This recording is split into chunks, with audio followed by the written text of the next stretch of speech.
Important बात, मान लो कोई पेशेंट है, वो पेशेंट को सांसें नहीं आ रही हैं। जब तो वो पेशेंट खड़ा है, जैसे मैं खड़ा हूँ, तो उसकी ब्रेथलेसनेस बढ़ेगी। जब तो वो बैठा है, ठीक ठीक, जब बैठा है ब्रेथलेसनेस बढ़ेगी, राइट। तो ये दो पॉस्चर है जिसमें ब्रेथलेसनेस बढ़ेगी। तो इन दोनों पॉस्चर में पेशेंट को रखना नहीं। एक तीसरा पॉस्चर है, आई जस्ट शो यू। जब वो पेशेंट लेटा हुआ है लाइक दिस, ऊपर देख रहे हैं ना, तो हार्ट है ये ऊपर है और लंग्स उसके नीचे हैं। ऐसे में उसकी जो लंग्स की कैपेसिटी है वो 20% कम हो गई, क्योंकि हार्ट ने उसको दबा दिया। और अब ब्रेथलेसनेस अभी भी बढ़ेगी, अभी भी ब्रेथलेसनेस बढ़ेगी। ये सारे पॉस्चर है ब्रेथलेसनेस बढ़ने की। तो ऐसे में उस पेशेंट को अगर हम प्रोन वेंटिलेशन में रखते हैं, प्रोन वेंटिलेशन, तो आप सरप्राइज हो जाएंगे कि आधे घंटे के अंदर उसका ऑक्सीजन सैचुरेशन 2% बढ़ जाएगा। और 1-2 घंटे में वो बोलेगा अब मैं कंफर्टेबल हूं, और उसका ऑक्सीजन सैचुरेशन आप देखेंगे कि नॉर्मल रेंज में आ जाएगा। एवरी टाइम, मैं ऐसे नहीं बोल रहा कभी आएगा कभी नहीं आएगा, मैं बोल रहा हूं एवरी टाइम आएगा। किस में रखना है आपको? प्रोन पोजिशनिंग, प्रोन वेंटिलेशन बोलते हैं इसको। प्रोन वेंटिलेशन क्या होता है? Very very simple. Patient this you can see, ऐसे आ, और पैरों के नीचे आपने ये पिलो आपने डाल दिया, और ऐसे।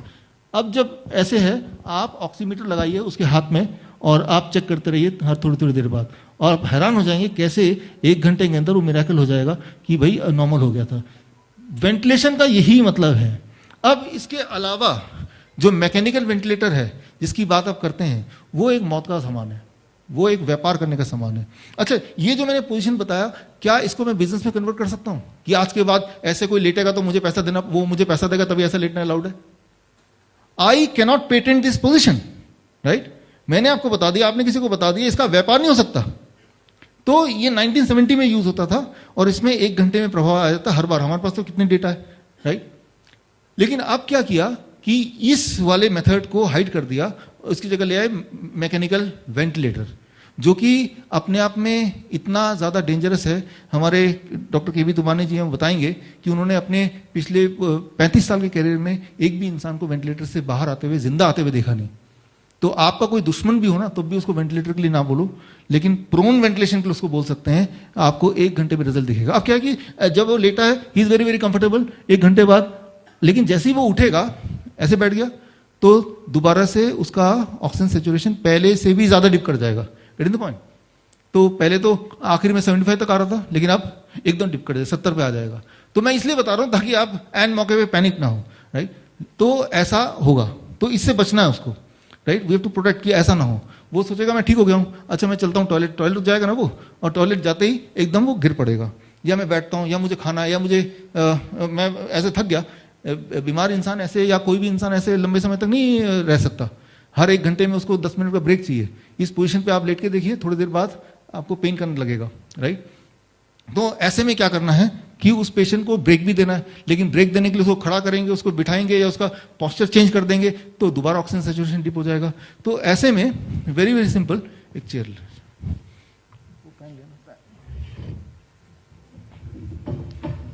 ऐसे में 2 तरीके हैं। या तो ऑक्सीजन सिलेंडर लगा दो, जितनी देर वो खा रहा है, जितनी देर जा रहा है, बार बार ऑक्सीजन दो, लेकिन ऑक्सीजन सिलेंडर फिर व्यापार। ये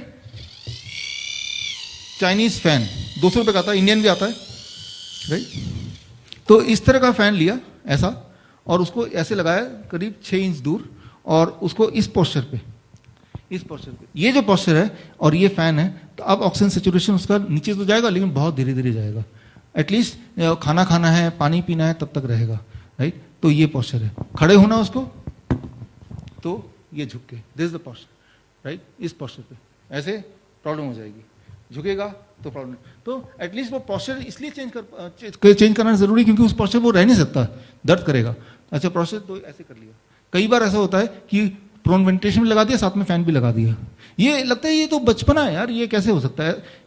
कभी कभी चीजें इतनी सिंपल होती हैं कि हमें विश्वास ही नहीं होता इससे कुछ हो जाएगा, राइट। तो आप जो बुक है जो आज लॉन्च हुई है, या जो इंग्लिश एडिशन लॉन्च हुई, उसमें मैंने रैंडमाइज कंट्रोल ट्रायल इसके भी और प्रोन वेंटिलेशन के सारे डाले हुए हैं, ऑथेंटिक ट्रायल। आप उसको रेफरेंस को देख सकते हैं। और उस ट्रायल में देखा गया कि रैंडमाइज कंट्रोल ट्रायल में कि आधे पेशेंट को ऑक्सीजन सिलेंडर लगाया गया, और आधे पेशेंट को सिर्फ ये पंखे से दिया गया, स्ट्रीम ऑफ एयर। तो जिनको पंखे से दिया गया उनको, उनमें इंप्रूवमेंट जल्दी पाई गई विदाउट एनी साइड इफेक्ट, क्योंकि आपका जो बॉडी है, थैंक यू, आपका बॉडी ऑक्सीजन के लिए डिजाइन नहीं है। आप ऑक्सीजन ले रहे हैं या एयर ले रहे हैं? What you are breathing in, it is not oxygen. आपकी गाड़ी डीजल की है, डीजल खत्म हो गई, मैं बोलूं मैं जेट फ्यूल डाल देता हूं उसमें और बढ़िया तेल है, आप मानेंगे क्या? और महंगा है, नहीं मानेंगे ना, because your car is design for diesel, right? Your car is design for air, not oxygen.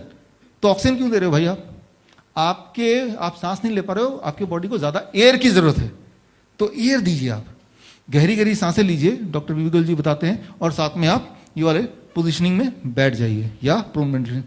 Combination of these things is the only thing is the which can at least bring back the breath, right? सांसें वापस ला सकती हैं, लाती हैं, बड़ा आराम से लाती हैं।